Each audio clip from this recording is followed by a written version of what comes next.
Tá certo. Boa tarde a todos. Como a Vanessa deixou claro, a gente está feliz por estar completando esse 1 ano de resistência dinâmica e a esperança é que no próximo ano venha mais boas palestras e que estejamos todos aqui presentes todas as últimas quarta-feira do mês. Nosso palestrante de hoje é o Maurício Poletti, um paraguaio que já está mais do que habituado ao Brasil, já fez seu doutorado aqui, passou um tempo de pós-doc, aí foi passar uma temporada na França e agora retornou aí para dar prosseguimento ao Grupo Sistema Dinâmico do Nordeste, em especial à Universidade Federal do Ceará. A gente pode dizer aí que o Maurício é das peças-chave hoje em dia aí dessa parte da dinâmica que estuda os ciclos em seus mais variados contextos. E na palestra de hoje ele vai dar continuidade mais uma vez nessa empreitada, falando para a gente aí sobre a continuidade Holden desses ciclos em sistemas hiperbólicos. Olá, Maurício. Obrigado, Emerson, e obrigado a todos os organizadores, em especial a Cristina e Yuri por todo o trabalho nesse tempo desse nosso evento Dinâmica Retada. Bom, hoje eu vou falar de um trabalho que vai continuar em roda dos expoentes de Lyapunov. É um trabalho em conjunto com o Pedro Duarte, da Universidade de Lisboa, e o Silvius Klein, lá da PUC, do Rio. Bom, vou começar definindo os conceitos que a gente vai trabalhar.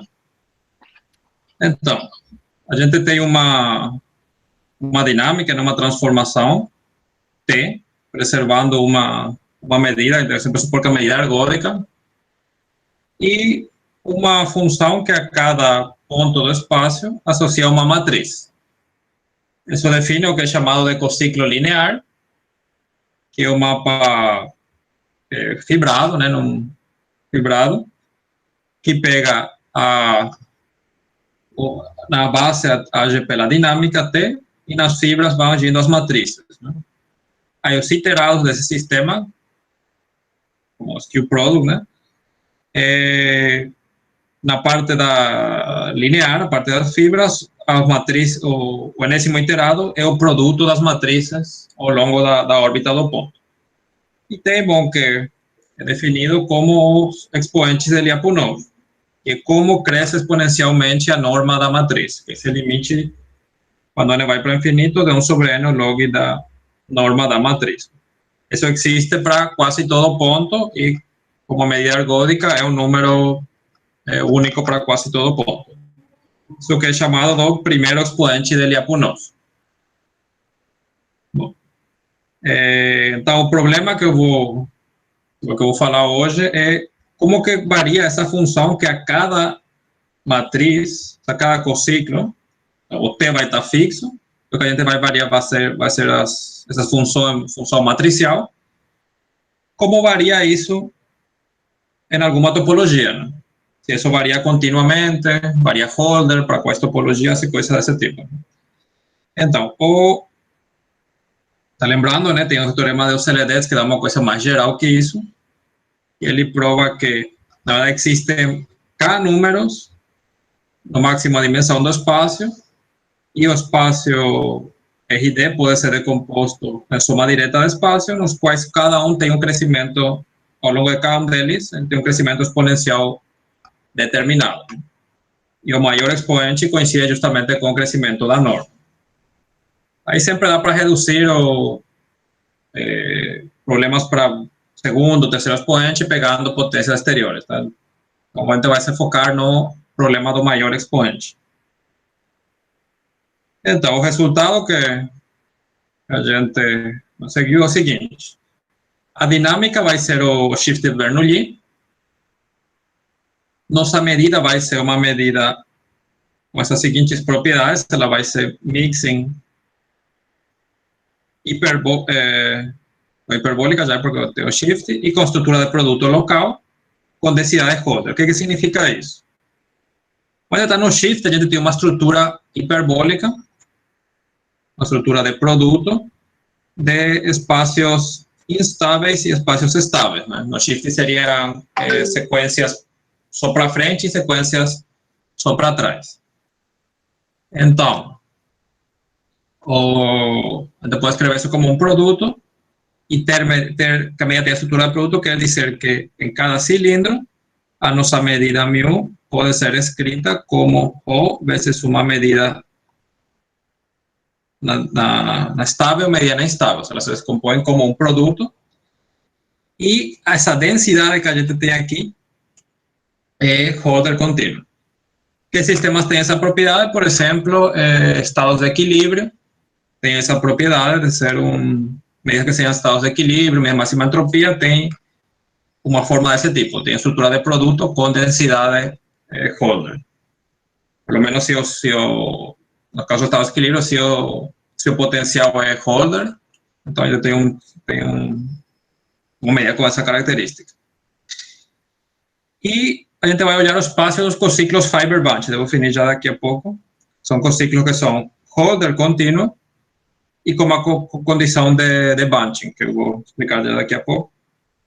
E a distância vai ser sempre entre a distância uniforme entre as matrizes, entre as funções matriciais.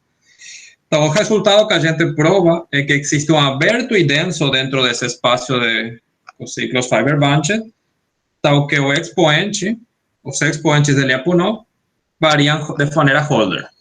Então, dentro desse conjunto aberto e denso, que eu vou descrever qual que é, a gente tem uma continuidade Holder de variação dos expoentes de Lyapunov com respeito às matrizes. Ok, então deixa definir mais os elementos. A gente vai falar que o cociclo é Fibers-Bunch se ele cumpre uma desigualdade desse tipo. Aqui esse 2 aparece somente porque a gente está considerando o shift de Bernoulli e com a métrica que a distância entre dois pontos é 2 elevado ao número em que as duas sequências sejam diferentes, né? Por isso que aparece esse 2. O sea, se a gente tivesse um sistema hiperbólico que não seja o shift, o que vai aparecer aqui é a constante de contração da parte hiperbólica. Tá, então a gente vai falar que o ciclo de Fibers-Bunch se existe um N que cumpre essa relação. Se alfa aqui é a constante Holder, então existe um N que cumpre essa relação. Para que serve essa condição de Fibers-Bunch? Serve para definir o que são chamados de holonomias lineares. Tá, então a gente vai falar que o nosso cociclo admite holonomias estáveis beta-Holder, vou explicar depois porque troquei alfa por beta. Se acontece o seguinte, se para todo par de pontos, eu ponto aqui x, o ponto y, esteja na mesma variedade estável, o conjunto estável, como o shift, né? Estável. Então, eu posso definir um mapa da fibra do x à fibra do y,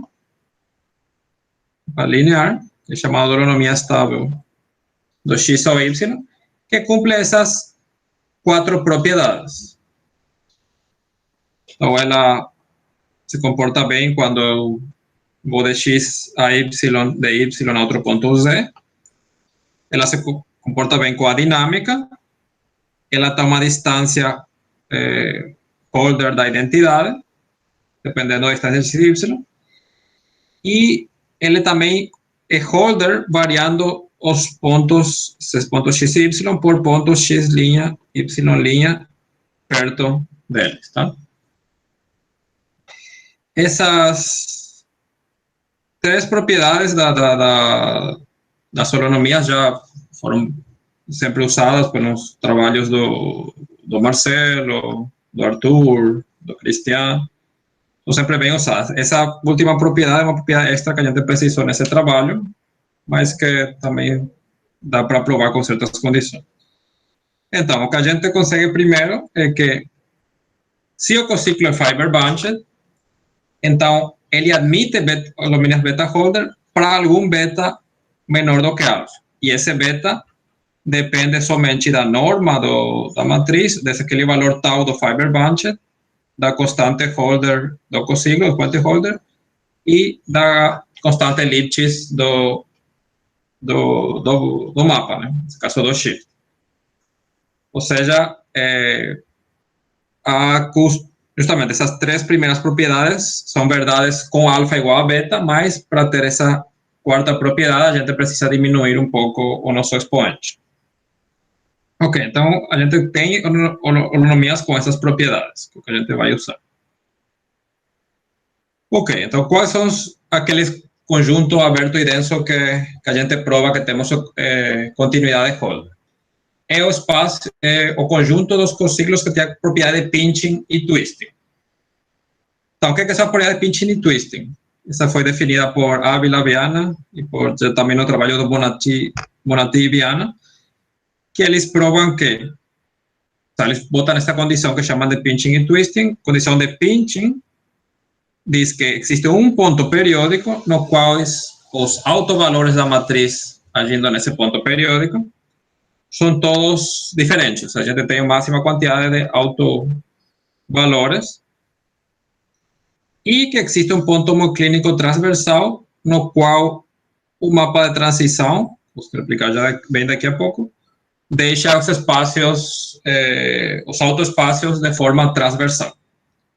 Deixa eu passar aqui um gráfico para que fique mais claro. Então, a gente tem um ponto periódico P, ou seja, a gente tem que esse ponto periódico, ou seja, que está um iterado aqui, que aqui é ali mesmo, então a matriz, nessa potência, no período, vai agir no mesmo espaço, então vai agir sempre pela mesma matriz.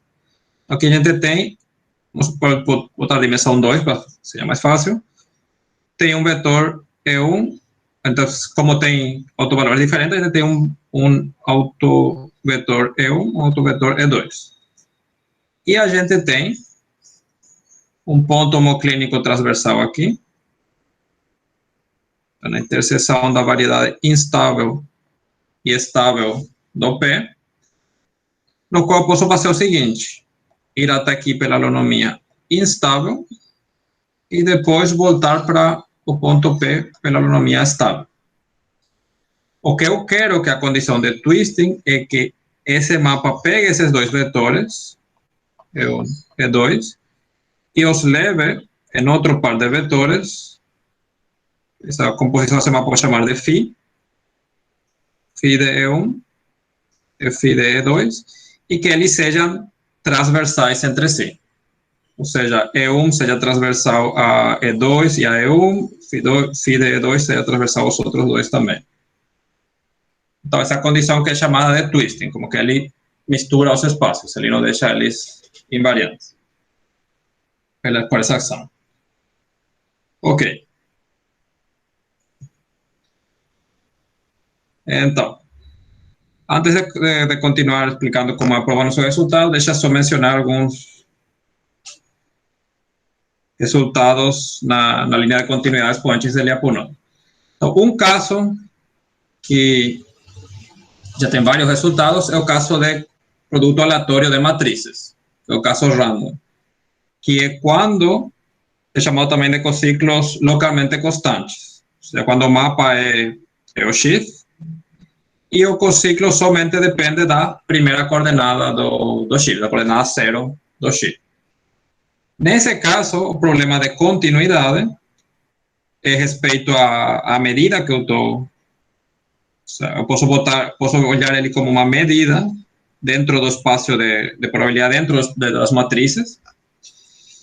E nesse caso, a pergunta é como variando essa probabilidade na métrica de Wasserstein, não vou explicar o que é, mas é a métrica natural que aparece na topologia fraca.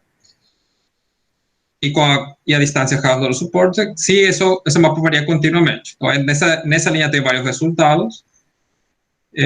Do 83 tem o resultado do Furstenberg e do Kiefer, que eles provam continuidade num conjunto genérico. Tem o resultado de Lepage, que ele prova também, com as condições genéricas, ele prova a continuidade Holder dos expoentes. Depois tem o resultado do Boker e do Marcelo, que eles provam continuidade geral, sem nenhuma hipótese extra de nenhuma hipótese genérica. E tem isso para a dimensão 2, para GL2. E em dimensão qualquer, o resultado que foi anunciado já faz um tempo por Ávila, Eskin e Viana. No caso de ciclos Holder e Fiber Bunched, entonces tudo para o caso de produto aleatório de matrizes, caso random. Para o caso de ciclos Fiber Bunched e Holder, tem exemplos que não sempre é contínuo, sem a hipótese de Fiber Bunched. Logo, isso tem a conjectura do Marcelo, que Fiber Bunched implica continuidade, e o resultado que engloba tudo isso do Lucas, do Aaron e do Butler, que provam que com ciclos Fiber Bunched, ou a medida com a estrutura do produto, o expoente varia continuamente. Tá? Então, a pergunta que a gente encarou agora foi justamente nesse caso aqui, né, de ciclo Fiber Bunched, que a gente pode falar da continuidade Holder. Porque a gente provou que no conjunto genérico a gente tem continuidade Holder dos expoentes. Tá, então, falando um pouco da prova do nosso resultado. A base dela é o resultado abstrato do Pedro e do Silvius, que eles provam que para ter continuidade Holder dos expoentes é suficiente ter o seguinte: a gente tem o espaço de cociclo, o espaço de matrizes, de funções matriciais, e temos que o expoente, ela tem o primeiro expoente estritamente maior que o segundo. Se o cociclo satisfaz umas condições que é chamado de large deviation, de tipo exponencial, uniforme numa vizinhança de A, então com isso eles conseguem continuidade Holder. Né? É um resultado abstrato que eles já fizeram faz um tempo e que está incluso num livro que eles têm sobre isso. Deixa eu explicar o que são essas large deviation estimates, que é o seguinte. Então, a gente fala que a gente tem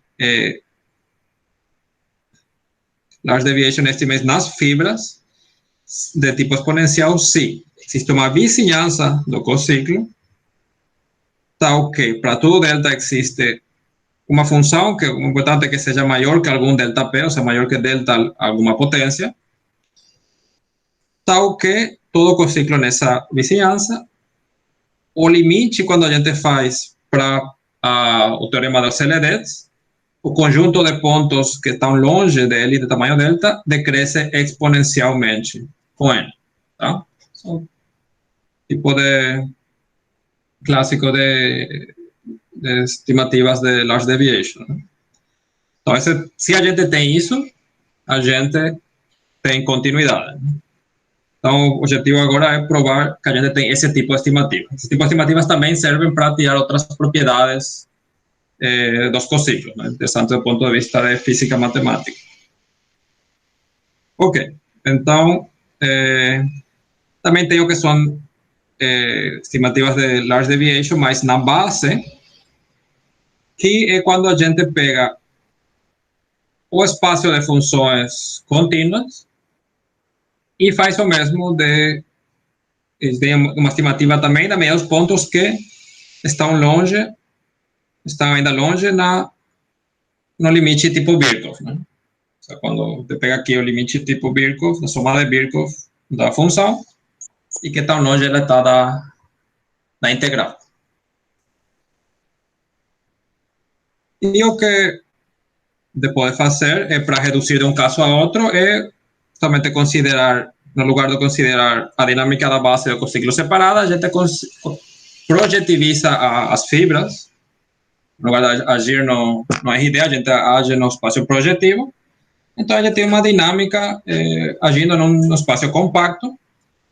E se a gente pega exatamente a função que é log da norma de A multiplicado pelo vetor P, ou seja, pelo vetor unitário na direção P, então a soma de Birkhoff dessa função é igual ao log da norma do enésimo iterado de P. Ou seja, a gente pode reduzir tendo estimativas para CF grande, a gente consegue recuperar estimativas para as fibras, né? As deviation para as fibras. Ok. Como a gente vai fazer isso? Para isso a gente precisa definir o que é um sistema dinâmico estocástico. O que é isso?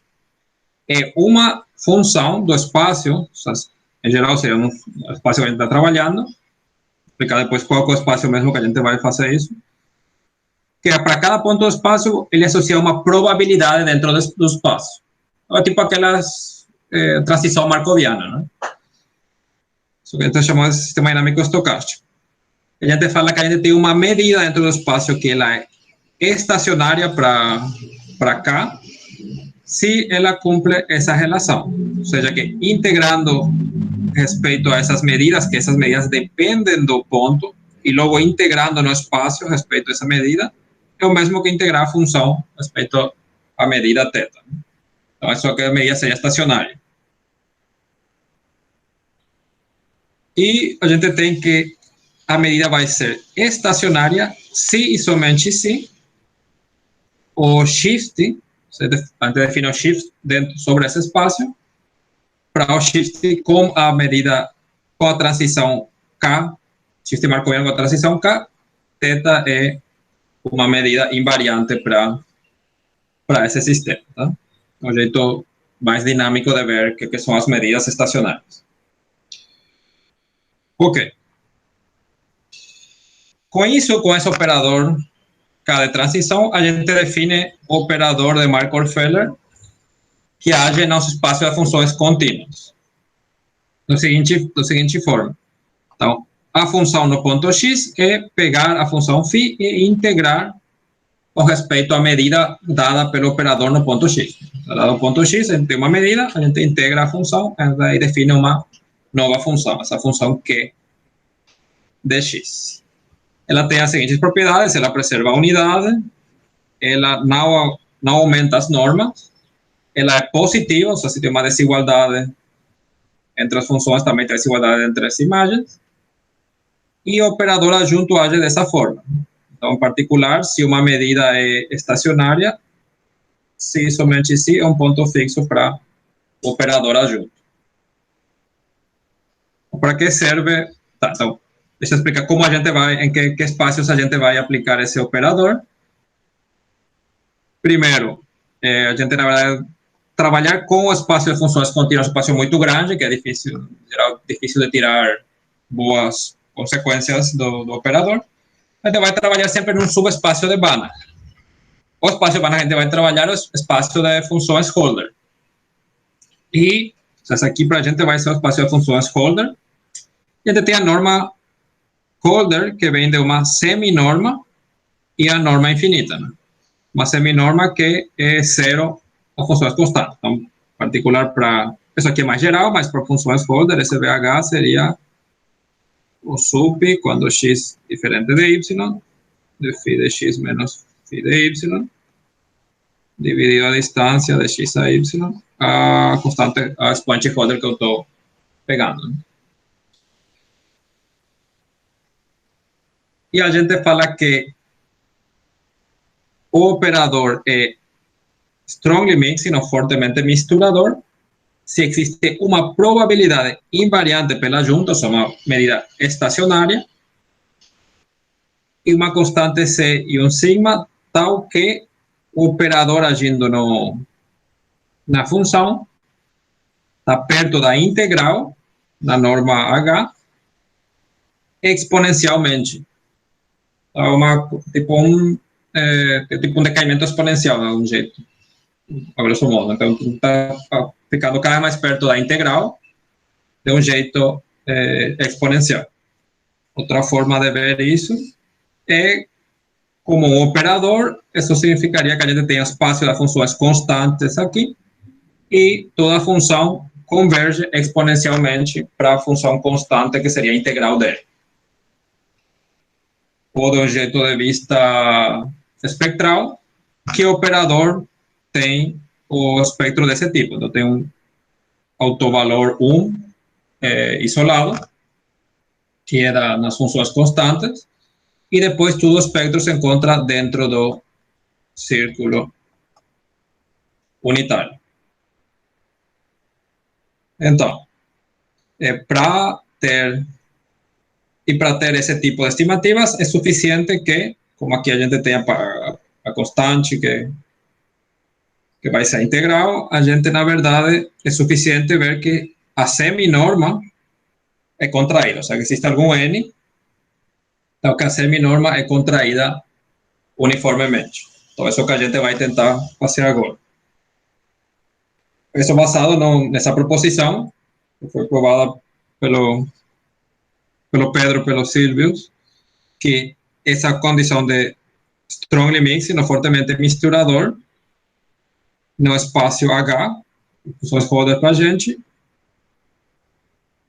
implica que a gente tem estimativas de large deviation na base.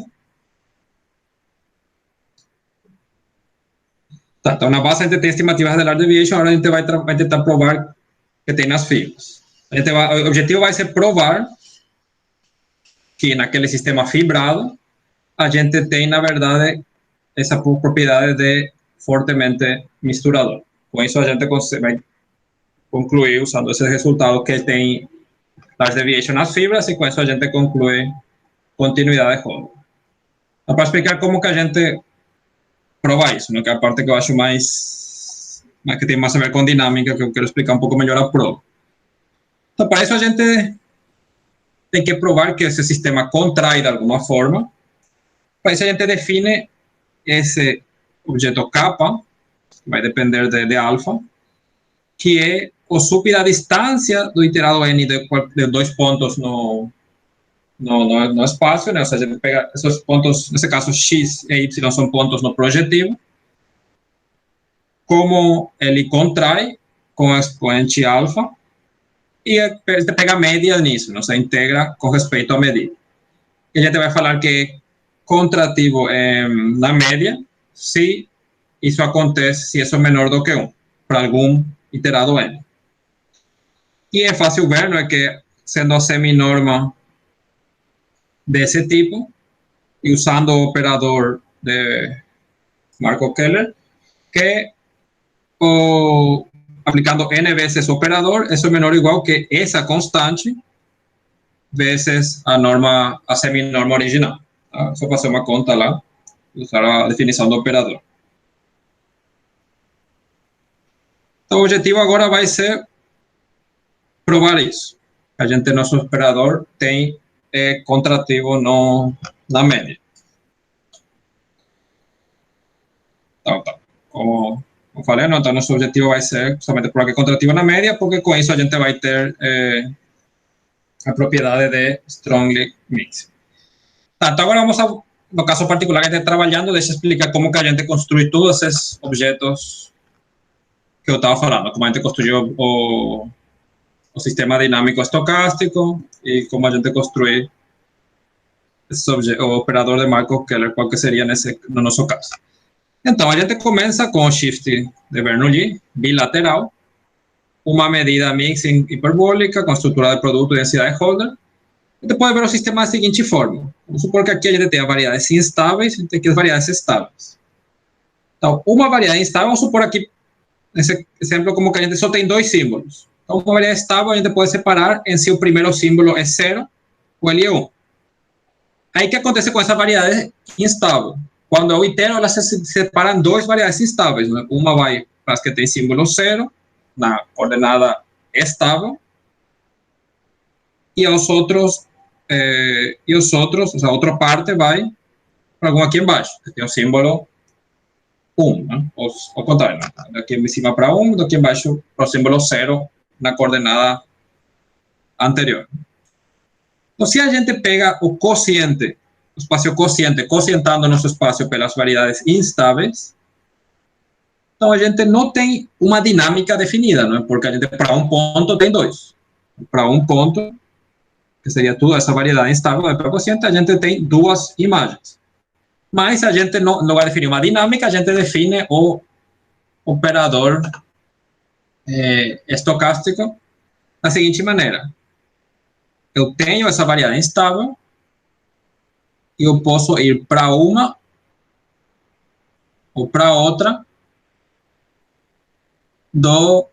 usando uma probabilidade. Qual que é então, Depois seria, como tem os dois ramos, né, o F1 e o F0, que eu vou, de acordo a se eu estou, qual dos símbolos eu estou pegando. Então, isso aqui permite definir um sistema estocástico da seguinte maneira. Então, a gente está trabalhando no quociente pela variedade instável, que seria o mesmo que pegar só símbolos negativos do shifting, né?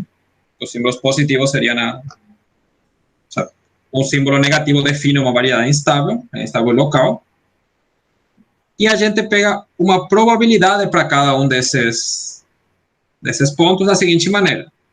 Então, temos o nosso ponto x menos, nas negativas, a gente pode dividir a variedade instável local em uns símbolos, 0, 1, 2, 3, a quantidade de símbolos que eu tenho.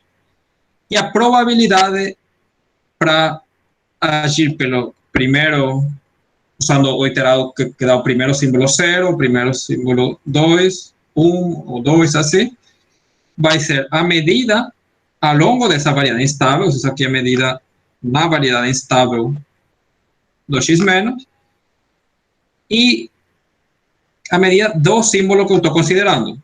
Então, esse I aqui seria o símbolo, e eu estou pegando a medida desse símbolo dentro dessa variedade instável. Então, com isso, a gente pode definir o nosso operador de Markov da seguinte forma. A gente pega a função no ponto x menos, as coordenadas negativas, e então a imagem é a soma com as probabilidades com esses pesos aqui, da função agregando o símbolo j, ou seja, probabilidade j agregando o símbolo j e fazendo o shift da palavra, né? Então, isso é uma função que age no espaço que tem coordenação no shift negativo, e ele pode agir no espaço do shift completo somente se essas funções são constantes ao longo das variedades instáveis. Ok, então esse seria o operador de Markov para a base. Para as fibras, como a gente faz, a gente agrega só as fibras, a gente agrega o vetor e a gente vai agindo pela matriz. Só que agora, para conseguir agir com esse operador, que só vai estar definido no shift negativo, a gente precisa que as matrizes que definem o cociclo só dependam das coordenadas negativas. Ou seja, que elas sejam matrizes que dependem somente das coordenadas negativas. Aí eu posso agir sem problema com esse operador. Ok, então daqui na frente a gente vai assumir essa condição e depois vou provar que a gente sempre pode reduzir o caso para com essa condição. Ok, então a proposição principal que a gente precisa provar é essa aqui, que se a gente tem um cociclo agindo num shift só de coordenadas negativas com a condição de pinching e twisting, então existe um gama, tal que aquele caso gama que dava contração é estritamente menor do que 1. Então, agora o objetivo é provar isso. Para provar isso, a gente vai precisar da seguinte estimativa, que esse caso gama, se a gente faz as contas, é igual ao supremo da integral de a norma de A vezes B a menos 2 gama. Então, para estimar esse valor, primeiro a gente vai precisa uma estimativa uniforme dos expoentes de Lyapunov e da convergência deles, que é a seguinte proposição que se eu quero explicar melhor a prova. Então, o que diz essa proposição? Que se eu pego um x menos, isso define uma variedade instável do x menos. E eu pego qualquer direção aqui, qualquer direção, então, para quase todo ponto dentro dessa variedade estável, ou seja, quase todo ponto respeito à medida lá, a gente tem que o limite de tipo de LDs converge para o máximo expoente. Ou seja, a gente sabe que ele pode converger ou para o maior expoente ou para alguns menores, né? Só que a gente tem que, fixando a direção para quase todo ponto aqui dentro, ele, na verdade, converge para o maior expoente. E, ainda mais, quando a gente integra dentro de uma variedade instável, se a gente integra essa, ao longo dessa variedade instável, esse limite, isso converge uniformemente para o maior expoente, uniformemente no x menos e uniformemente no vetor P. Tá? Essas são propriedades que a gente vai precisar provar para concluir o nosso resultado. Então, deixa eu explicar como, vou passar a prova melhor de algumas coisas, deixa eu explicar como a gente prova essa proposição, que acho que é a que tem mais dinâmica dentro da proposição. Ok, então, para provar isso, a gente faz o seguinte. Então, a gente está trabalhando com pontos x menos, então a gente representa a variedade estável na vertical, instável na horizontal. Então, x menos tem tudo uma variedade instável aqui. E se a gente tem outro ponto aqui, y menos, eu teria uma variedade instável aqui. Então, vamos pegar que O seja o conjunto onde o CLD é válido, onde todas as condições do teorema CLD é válido. Existem as direções, tem convergência para os expoentes. Como a medida tem estrutura de produto, então a gente vai ter que, para quase toda variedade instável, a medida nessa variedade instável do conjunto onde vale os CLDs é 1. A gente pode pegar x menos, tal que quase todo ponto aqui cumpre o teorema dos CLDs. Agora a gente pode ir desse ponto x menos dessa variedade instável x menos a qualquer outra, pegando simplesmente um ponto e intersetando aqui a holonomia estável, né? Pegando como que ele interseta aqui, pegando o ponto x e o ponto y que esteja na mesma estável. Então, como a gente tem a estrutura de produto, novamente, a gente vai ter que também no y menos, esse conjunto, ou seja, o H desse conjunto, a imagem desse conjunto, por esse mapa H, também tem medida total. E a gente vê que temos a seguinte relação. Né? Pegando esse ponto x e esse ponto y, estão na mesma variedade estável, a gente pode ir da fibra do x à fibra do y usando a holonomia estável. E a gente, pelas propriedades da holonomia, a gente tem a seguinte equação, que o enésimo iterado no ponto y da holonomia num vetor B é o mesmo que fazer o enésimo iterado no x e depois ir pela holonomia na imagem do x para a imagem do y. Ou seja, iterar no socociclo no ponto y, você pegar um vetor aqui, puxar pela holonomia e iterar por y é o mesmo que pegar o ponto aqui, iterar no ponto x e depois puxar pela holonomia. Por que isso é importante? Porque a gente pode ver que o expoente desse aqui vai ser lambda, se somente se o expoente desse iterados aqui é igual a lambda. Em particular, o espaço estável no ponto y vai ter que ser igual ao espaço estável no ponto x, puxado pela holonomia estável. Então, na verdade, a gente, tendo os LDs nessa variedade estável, eu tenho os LDs em qualquer, para quase todo ponto, em qualquer y aqui. Então, eu posso, na verdade, redefinir isso aqui como meu espaço LDs no ponto y. E vai conseguir QTP com os espaços dos LDs já definidos. Então, para cada y menos, eu posso definir os espaços estáveis em quase todo ponto da variedade instável. Ok. E a gente tem que o limite de 1 sobre n log da norma de AN do YP vai ser igual a lambda 1 se e somente se P exatamente diferente a esse valor ES de Y. Né? Qualquer outro vetor que não esteja na direção estável cresce como maior expoente. Aqui estava supondo só, o exemplo estou fazendo só para a dimensão 2, o resultado a gente vai dimensão maior, mas então, para simplificar, só pensando na dimensão 2 nas fibras. Então, o que a gente precisa provar no final para concluir que quase todo ponto converge para o maior expoente é que a medida na instável y menos dos pontos dentro dessa instável y menos que P é exatamente igual à direção estável é zero. Vou provar que isso tem medida zero. Então, como a gente faz isso? Aí a gente faz o seguinte, a gente tem nosso Shift completo, e esse espaço projetivo aqui, dimensão 2, e a gente pode, como nossa dinâmica cocienta bem, porque só depende da parte negativa, essa cocienta bem se eu pego somente as partes negativas do Shift.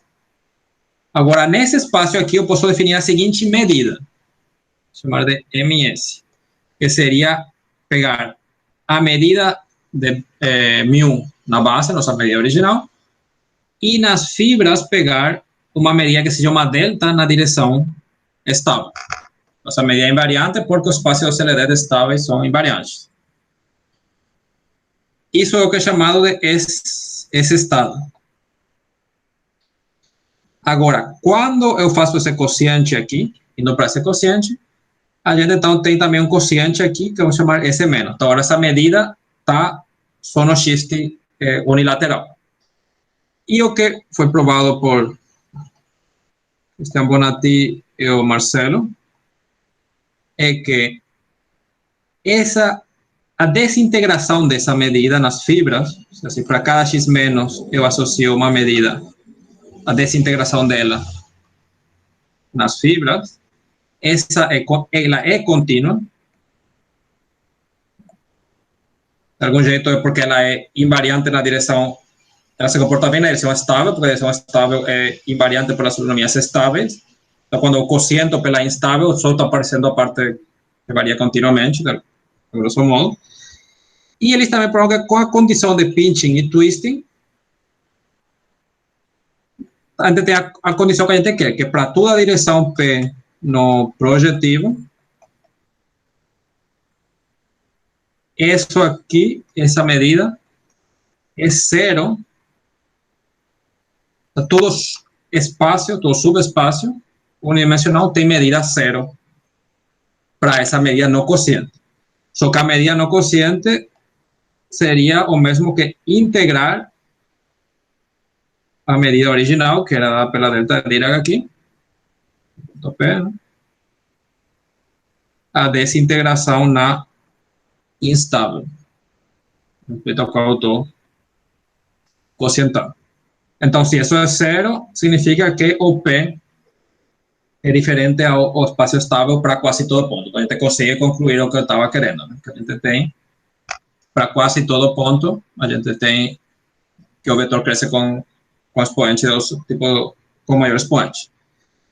E para a parte de convergência uniforme, que é essa segunda condição aqui, que variando só o ponto, a coordenada negativa, ou seja, variando a variedade inteira, isso converge uniformemente para o maior expoente, uniforme nesse x menos e não na direção.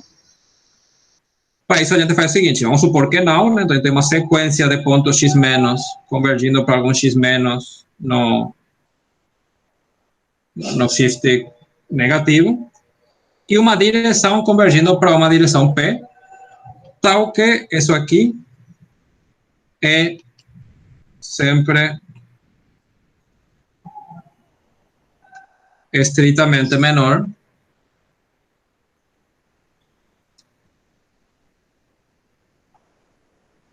que alguma constante aqui C estritamente menor de lambda 1. Seria que ele não converge uniformemente. Para todo n existe um vetor e depois se pressupor que eles convergem para algum ponto. Tá, então para trabalhar, para provar que isso não acontece, vamos a, então, supomos que temos aqui nossos pontos x n menos, que vão para algum x menos aqui. a gente faz de novo essa relação aqui, só que agora esses pontos convergem para essa aqui, para cada um a gente pode definir a holonomia estável, que vai depender do n, e a gente tem que 1 sobre n integral do log do enésimo iterado do xn p sub n de mu u xn menos aqui, é o mesmo que, vai ser o mesmo, né? 1 sobre n integral do log, e fazer o seguinte, usar as holonomias para associar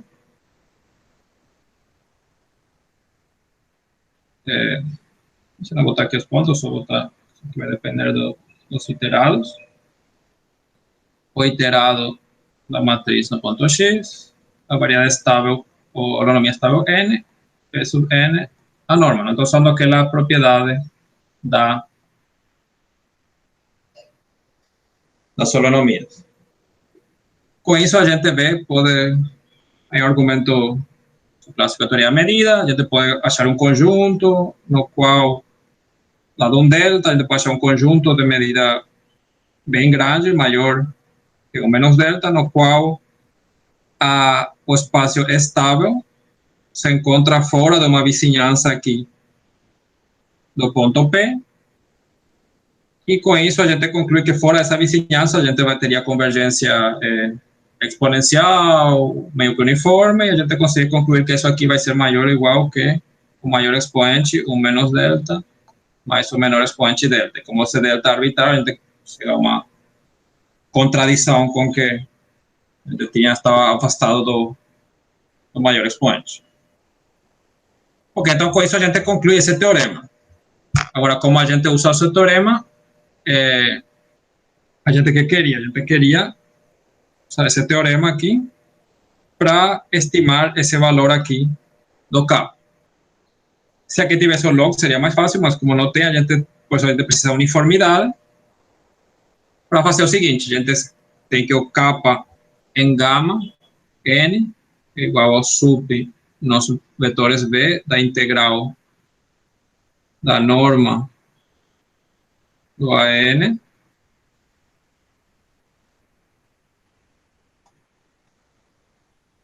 e a gente pode escrever isso como sup da integral da exponencial de menos gama do log da norma de AN de x elevado a menos 2. Né? E por o teorema que a gente acabou de provar, a gente pode ver uniformemente isso nas variedades instáveis, que a integral do log da norma de AN x a menos 2, ou menos depois sair para fora, né? É estritamente menor que menos 1 para n suficientemente grande. Para n suficientemente grande. E depois a gente só faz a seguinte estimativa, a próxima exponencial que é menor ou igual a essa desigualdade aqui. E com isso a gente tem que o kappa de gama, n vai ser menor ou igual a 1 menos gama mais alguma constante aqui, vezes gama ao quadrado sobre 2. Então, para gama suficientemente pequeno, isso aqui é estritamente menor do que 1. E com isso a gente tem o que queria, tem que ser a constante kappa menor do que 1, então nosso sistema contrai na média, tá? Então, com isso a gente pode concluir. A gente tem a condição fiber bunched, pinching e twisting, com isso a gente tem que ele contrai na média. Com isso a gente tem a condição de strongly mixing nas fibras, e com isso a gente consegue as estimativas de large deviation nas fibras. Só por último, para terminar, então aqui tem a conclusão, só que a única diferença é que o ciclo só depende da parte negativa, ou seja, que a matriz que define é constante ao longo das variáveis estáveis locais. Para reduzir, nesse caso, uma construção que já foi feita em outros resultados, por exemplo, pelo Bonatti-Viana e Noavila-Viana, que é a seguinte. Então, a gente pode definir, dado o nosso cociclo A gente usa as holonomias para definir um cociclo novo A sub S, que só vai depender, que vai ser constante ao longo de variedades instáveis, do seguinte jeito. Então, ela vai agir, eu fixo uma variedade estável aqui, dentro de um cilindro, eu, no lugar de aplicar A, eu puxo ele da fibra até aqui pela variedade estável, vou pelo A e depois volto para a mesma fibra usando novamente a holonomia. Então, esse ecociclo aí já depende só das coordenadas negativas e ele é conjugado ao nosso ecociclo original. E aqui que é importante que essas holonomias sejam beta-holder também, para que esse ecociclo seja holder e então a gente pode trasladar as condições de um para o outro, tá? Então, com isso a gente vai de A para o ecociclo A sub S e a gente, pela conjugação, consegue transferir as estimativas de large deviation do ecociclo AS ao ecociclo A e com isso a gente consegue concluir, tá? Bom, então, muito obrigado pela atenção.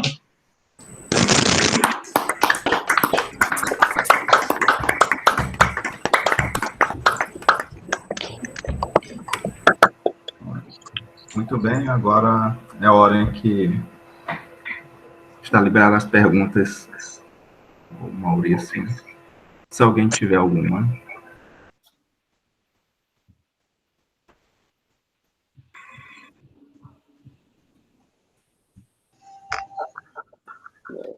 Vou falar alguma coisa. Maurício, desculpa, por que você insistiu que a desintegração daquela medida embaixo, a derivada Radon-Nikodym-Hölder, você usou em algum momento ou não reparei? Na verdade, a gente precisa que ela seja pelo menos contínua para usar os resultados do Bonatti-Viana. Sim. Mas a parte holder, na verdade, eu passei meio rápido, aparece na conta... Aparece outra parte maior. Por exemplo, nessa conta aqui, para passar da fibra aqui para outra fibra aqui, a gente vai precisar uma... Estava esperando você falar assim nesse momento. Onde que aparece? A gente aqui na hora que apareceria um jacobiano, então esse jacobiano vai ser holder, então precisamos fazer holder desse jacobiano para passar meia numa estado para outra. Entendi. É uma condição natural, né? Como você falou. Essa aparece nos estados de equilíbrio, por exemplo. Se eu posso falar outro, tem uma outra coisa sobre aquele constante K-gama, esse personagem principal que você mostra que é menor do que 1. Você pode trazer a definição dele novamente, por favor? Essa a definição dele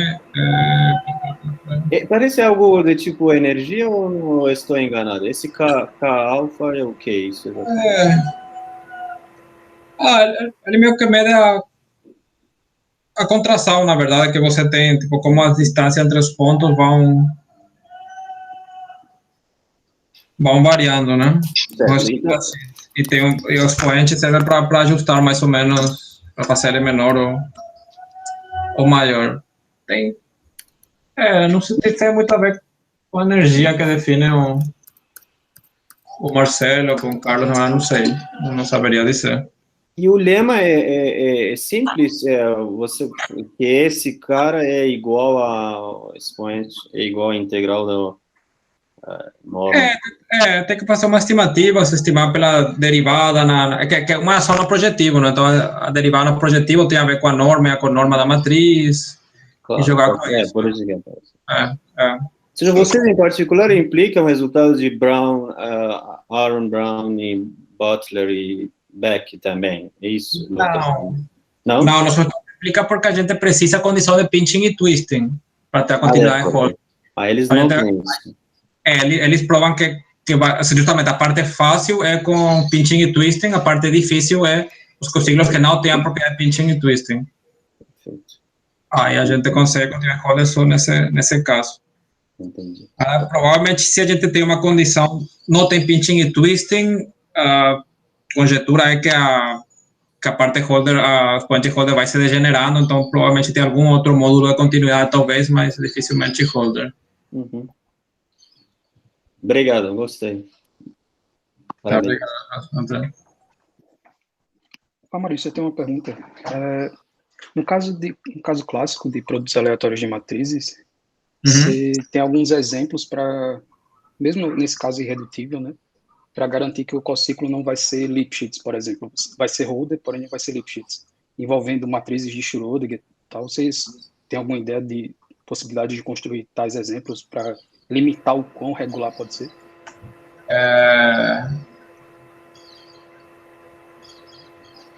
Pero você fala que aquelas estimativas para que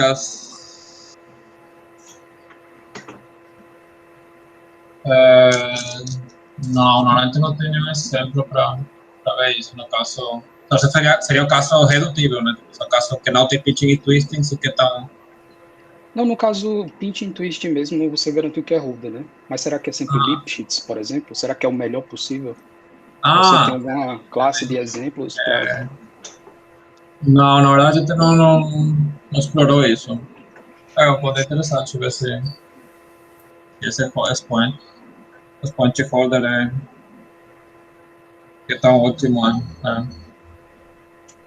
Obrigado. Maurício, a Gabriela perguntou quais seriam as consequências da continuidade dos expoentes de Lyapunov. Em particular, o que se ganha nessa continuidade de Holden? O que se ganha mais com isso? Primeiro, interessante só pelo fato de ter uma continuidade melhor, né? Mas essa parte eu não sei muito, eu trabalho mais com ciclos, mas a parte de física matemática tem muito interesse em módulos de continuidade. Isso tem algumas implicâncias, por exemplo, se a gente trabalha com o ciclo de Schrödinger, com potenciais que representam alguma coisa, isso tem que ver com como se comporta o sistema do ponto de vista físico, e o espectro do sistema, o espectro operador de Schrödinger, esse tipo de coisa. Então, tem umas implicâncias e umas consequências, por exemplo, para o ciclo de Schrödinger em física matemática. Mas eu realmente só sei isso de ouvido, né? Não estou muito dentro disso, né?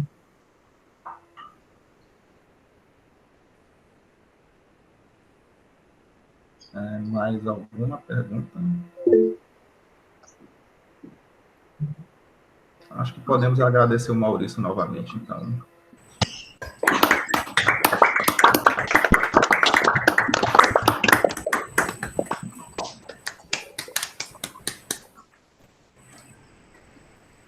Pode parar a gravação? Acho que pode, Cristina.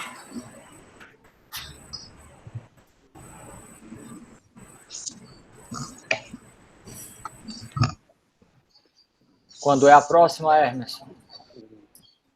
Veio